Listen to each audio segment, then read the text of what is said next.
I bet we're going to hop right into it, man. We got Marquis Godwin. Hope I'm saying that right. You're saying it right. Bet. You from Hampton, Virginia. For sure. Born and raised. Born and raised. And you see you got the Hampton basketball and all, but we was going to talk about when you first came out of high school, you committed to Old Dominion. What kind of helped you come up with that choice? Well, actually, right out of high school, I committed to the University of Richmond my 11th grade season.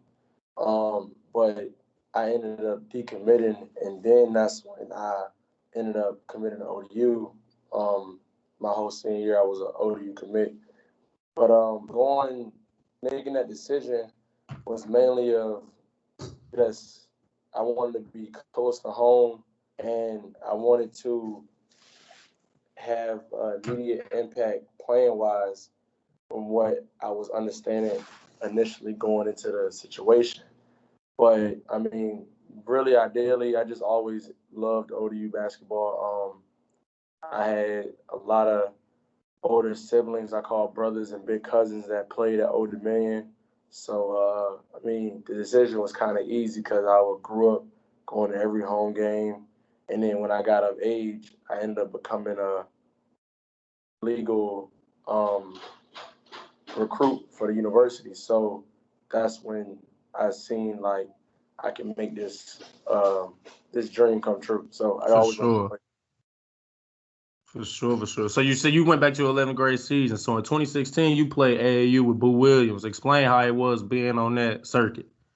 I mean, shoot, the EYBL circuit is the best of the best. I mean, you night in and night out, every game, you got a pro on the opposite team. So you got to be ready to come play. And if you're not, you're going to get exposed real soon. I mean, definitely in that league, you're going to know if you can hoop or not. So, I mean, that experience was amazing. I got to travel the world, got to get free gear, especially Nike at that.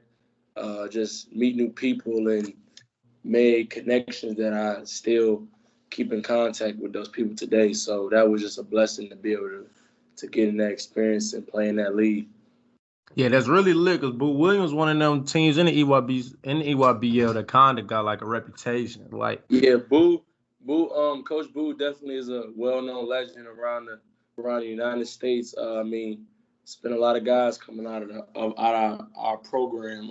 Allen Iverson, Miles Warner, Brian Stith, JJ Riddick. I mean, I can go down the line. So I mean, all those names today, people know very well in the basketball world, just in general. So be able to put that jersey on it was surreal, especially being from Hampton. I growing up seeing Boo Williams, and I'm like, I always wanted to play for him. So I never got the chance to, and I made the best out of my opportunity. For sure. So, like you said, you from Hampton, Virginia, born and raised. Can you name 5 players in the Hamptons that got the most respect basketball wise? My era or previous or just in general? Just in general. In general, in the city, Anthony Barber, which is Cat, played at NC State, led at ACC in scoring last season. Mm-hmm. Jalen Ray, which was my teammate in high school, and he's well respected around the area. You go to anybody around the area, they're gonna be like, Jalen Ray's a hooper. He plays at Hofstra right now. Led the team in scoring last year, so yeah, he's really like that. Last two, the city, I would have to go with Aaron Bako. He played. I look up to him as like one of my older siblings, big cousin. Definitely well respected. Lit up. We call it the Peninsula District around here. Lit up the Peninsula District almost every night. Yeah, same thing. Anybody asks him, smooth, one of the best hoopers that came through the PE. And last, it's tough. I would have to go with.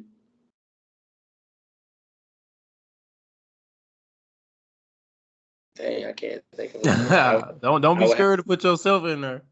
Nah. I mean, I'm not even. I'm just trying to think of 4 outside of me because I would have to go with probably Troy Williams. Yeah, no, definitely Troy. Troy, one of the other well-respected people out of the Peninsula District, played at Phoebus High School. Went to Indiana, went to the NBA a few years. So yeah, he's definitely a well-respected guy out of the area.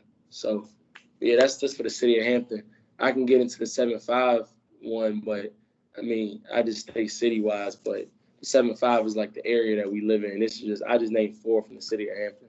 Okay. Do you kind of think that Hampton gets a lot of like notoriety when it comes to basketball?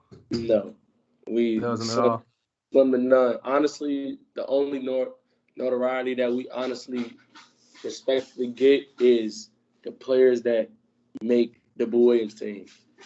If you don't make the Boo Williams team, or now they got Team Loaders up Richmond, which is like an hour away from us. So if you don't really make those 2 teams, you're like publicity and just everything in general that comes with it that kids need these days to get out there isn't there. Because outside of that, I mean, we have a lot of great AAU organizations around here, but it's like nobody else can put you on that stage besides Boo Williams or Team Loaded, and which is the Gauntlet and the EYBL. If you're not in one of them, you can be. I done seen so many players get passed up.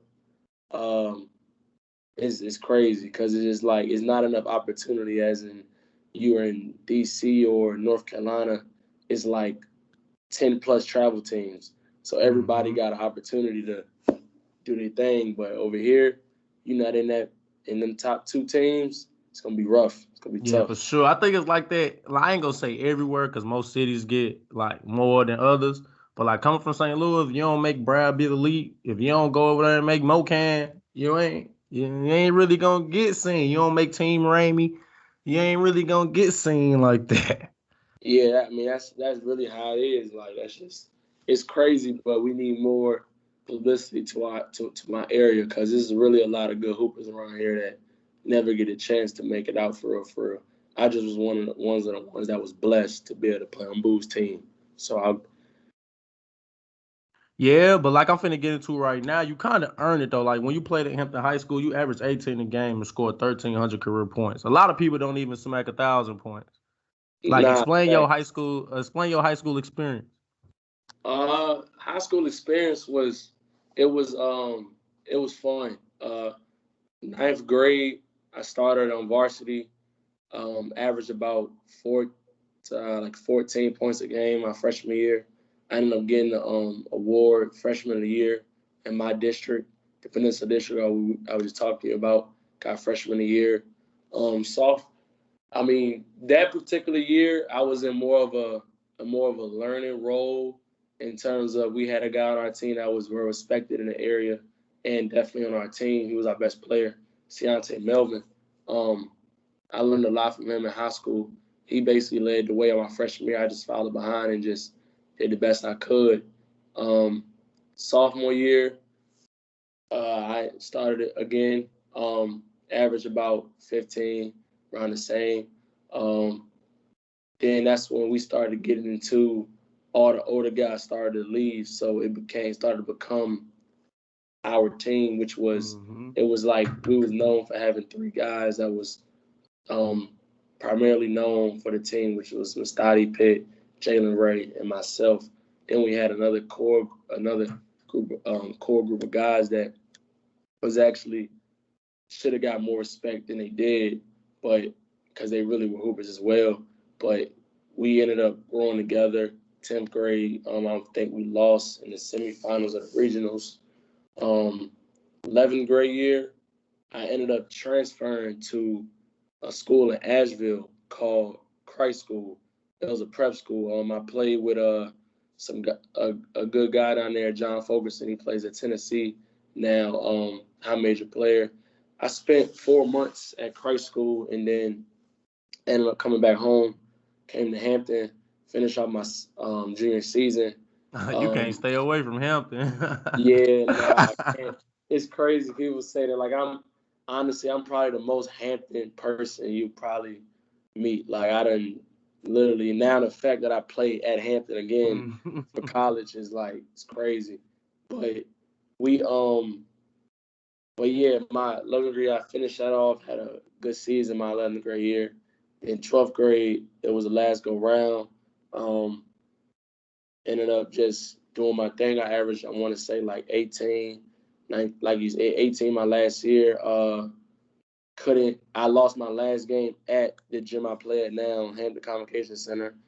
I lost my last game. I lost my last game there at my gym now. We lost to rival Bethel High School. But that didn't go as planned. We was already considered to be state champions, and Bethel said otherwise. So we didn't come ready to play hard enough. So we ended up losing. So, I mean, no regrets on my high school career. Had a great career, scored a lot of buckets. Did it my way. So I really can't complain. Just wish I would have got a state ring, but that's about it. For sure, for sure. When you was that freshman starting on varsity, what was that team where like, because at that point you feel like the man basically, like I'm starting on varsity. It's not easy. Like I played varsity my first year, but I didn't start. I didn't even play. I was just on the team. Yeah. So it's like, what team did you play, or what player did you play that kind of made you think like, okay, I need to step my game up? To be honest, the one I practice against every day, the one Ciante Melvin. Cause I don't really back down from nobody, to be honest. So like on the court, I would say, opponent wise, who I would have played, I would say the one person that we played in high school that really killed us, that I said to myself, like, I gotta get better, was a guy named Richard Washington. He played at Mitchell High School. He just was like the third leading scorer in the country this past year at a school out in California. Now he's pursuing his professional dreams. But that was probably the one person. He gave us like 38, and I was like, yeah, I got to get in the gym more, and then so after that I was like, all right, cool. I gotta. Then I was already on my grind, but that particularly because it was like he really beat us by himself because everybody else on that team didn't even do nothing. He was the main guy that did it. So that really pushed me to, I ain't letting this happen no more. So ain't nobody else scored near 40 on us since that game. So that was a plus. But yeah, that was probably the only person, to be honest. I was like, yeah, I gotta get right. For sure, for sure. Who put the love of the game into you? Like, because you can put the game on people, but you can't make them love it and make them want to go through basically what they like. Because there's ups and downs with it, Yeah, it's for sure. Like anything, parents gonna put their children in things that they used to do themselves. So obviously, my dad played basketball back in the day, so he was gonna put a ball in my hands at an early age. But like you said, he can put it in my hands, but at a certain age, you gotta want to stick with it and keep going. So, basically, like I've been playing basketball since I was like 6. To be honest, I made a decision in 8th grade whether I'm gonna take this serious or not, or pursue something else. And I was like, because I'm not gonna waste time. Because when you get to 8th grade, 9th grade, that's when money is involved in terms of you're trying to make travel teams. You got to go out of town. Your parents got to give you money, all this other stuff. I didn't want to be a burden on my parents and just be jokey and basically wasting money. So I was like, I'm gonna do this, or I'm not. And I already loved the game, but it's sad that you have to say it like this, but the game has become a business. So even though it's a game, it's still a business at the end of the day. Like even at the high school level, these organizations and these sneaker companies is a business. At the end of the day, they're looking for the next guy. So you gotta take it. You can't take it for granted. So I made that decision, and from there I vowed to my number one goal is to make sure my parents don't pay for my education. And I did that. So I think, honestly, the love was already in me. I just needed to make sure I don't lose sight of the goal. So, yeah. For sure. And then now, in terms of when I reached the first goal, which was getting a scholarship and getting my school paid for, the second goal now is, because a lot of people, they just work hard to get to college and finish it off, and they might be satisfied with that, but that means they didn't really, I wouldn't say not really loved it, but I would be like, I'm going to still go hard every day because I really love the game. Even though it's a business, I still love the game. So I'm going to just go out every day and just try to accomplish the next goal, which now is this year winning the championship. And then after that, for my personal goal is to start getting paid to play the game. So For sure. See, it's crazy though, because every year, looking from your stats, you've improved. So this year basically is like basically 10, but I guess you had a bigger role on the team because I see your minutes went up significant too. So it's like, what's kind of been your plan every year, like gradually getting better and better? So like my freshman year at ODU, I didn't. I expected to come in to ODU and help the team immediately. I brought a skill set shooting that I thought that anybody can use, but I got a rude awakening to college basketball. So basically, my first year, I played about 4 minutes a game. Um, I didn't really play defense well. I didn't guard well. So my coach at the time, Jeff Jones, he basically let me know I just can't play one side of the ball if I want to play here. So I didn't take that as like he was picking on me. I took it as time to get better. So that whole freshman season, I mean, I had a few good games. I had 12 against Southern Miss. I mean, I had a few. I mean, that's the only one I can remember because that was the most one that was highlighted because it was like a comeback win. But I had a few good games. But when the season ended, we got 2 weeks off and came back for summer school. And that entire summer, I did individual workouts, and it wasn't a lot of basketballs being shot. Um, Defense, I did defensive. I might have did over 5,000 defensive slides in one summer. Like it was getting to the point. My assistant coaches, I think, was making up drills to make sure I could just get my defensive slides in. Like, so I would shoot 3 shots and then just defensive slide somewhere and come back and shoot again. I'm like, so it was just little stuff like that I was doing. So, of course, after you keep doing something every day, 6 days a week, you're going to get better at it 3 times a day.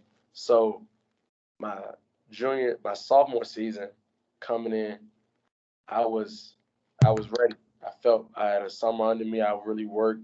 I understood the system at ODU.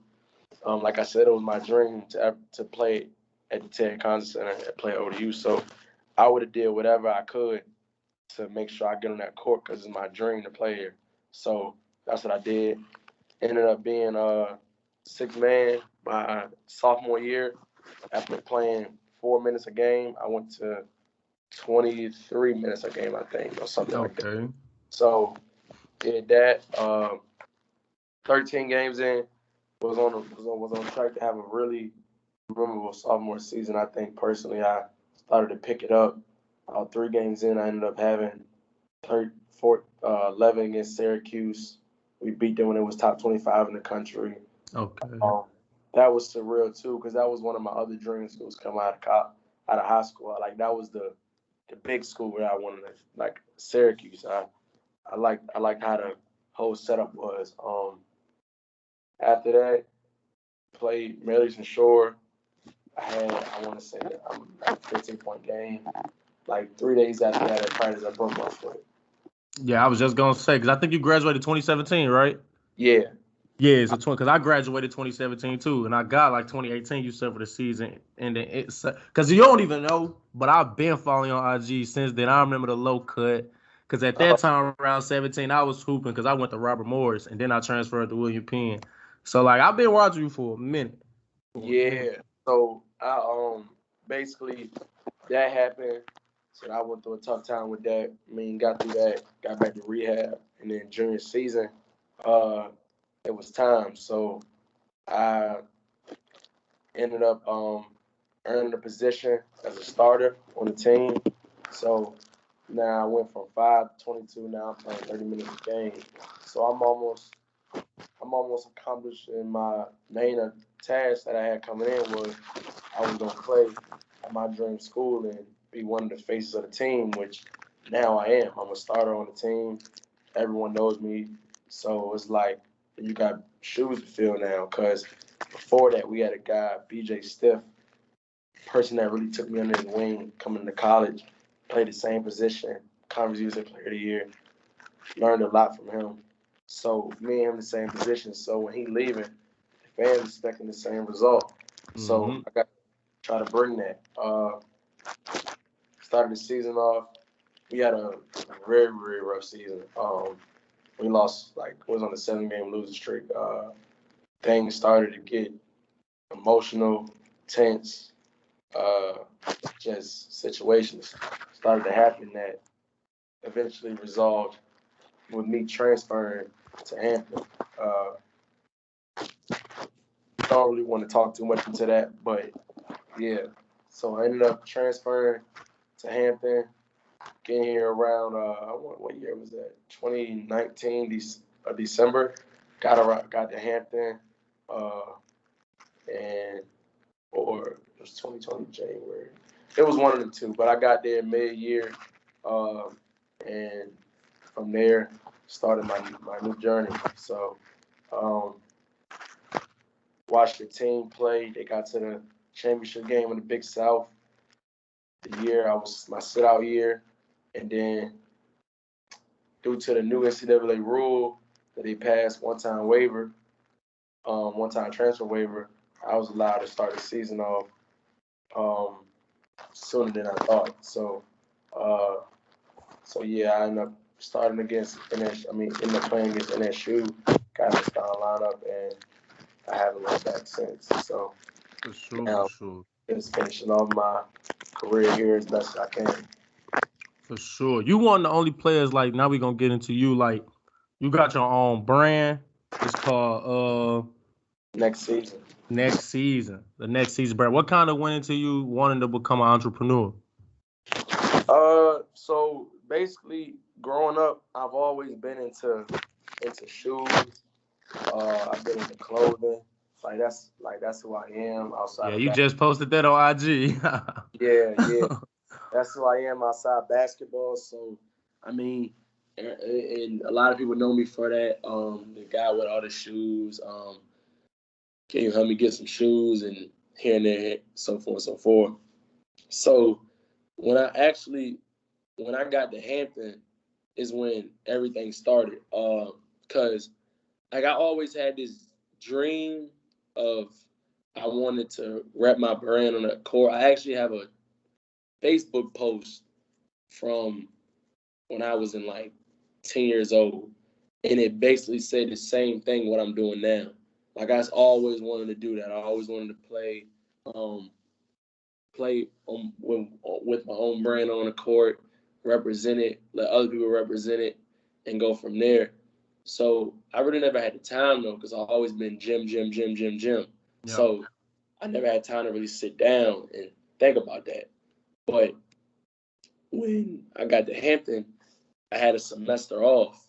So when I had a semester off, I basically had time to sit down, figure out my plan, and go from there. And I launched next season during my set-out year.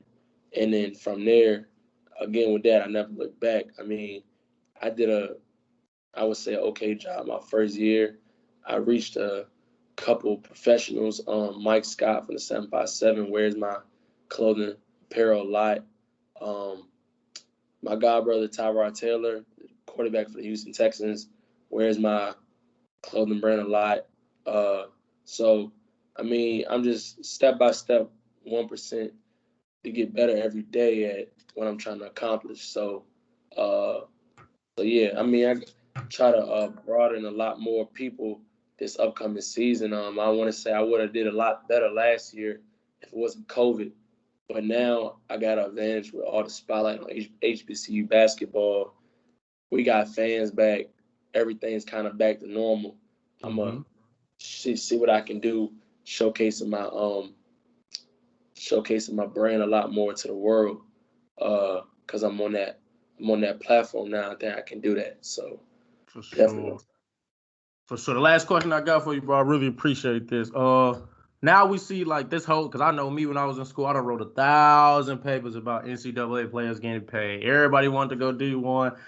You don't get them papers where teachers tell you, don't write about that. Like I've read too many of those. Don't write about that. Explain how that feels like being an athlete like that and you being able to make money off your likeness and your brand. That's just, this is like I said before, when you asked me the question, how do you keep love for the game? That this ties into now is really hard to keep love for the game because it's such a business now. So basically with that being said, now this is a huge opportunity and is more business like now than it's probably ever going to be and going forward. And now players are going to start understanding their worth as a player. So it's going to cause, it could be negative feedback or positive feedback. But players now are going to understand how much, like, their value. So, like, now with this whole new rule, like, getting paid and stuff like that, it's insane. But it's, like, it's what we needed because there's so much money being made through NCAA basketball, football, every sport, and the athletes doesn't get a chance to touch it at all. And it's really using your name. I mean, they are using your name. It's just that you're covered in a jersey, but everyone knows who you are under that jersey, but you can't do nothing about it. So now, with this being said, like it's gonna be a blessing. But I just hope that it doesn't cause internal conflicts within teams, because this can really make or break a team. Because if one guy is getting all this publicity and he's getting paid, somebody else might not really be fond of that, and that can mess up the team, which is, at the end of the day, is, yeah, we are able to get paid now, but we need to still focus on the bigger picture, which is the court, the field, anywhere. The main goal is to still win. Like, so don't get blind to the money. Still understand that you have a bigger goal to chase. So that's basically what I got to say about that one. And I just like to see going forward what is going to happen with this and how it's going to turn out. For sure. But I know you're busy, man. I'm going to let you go ahead and get out here. I appreciate you letting me interview you. So we're going to be in contact. I'm always rooting for you. Already, I appreciate you, bro. For sure. All right.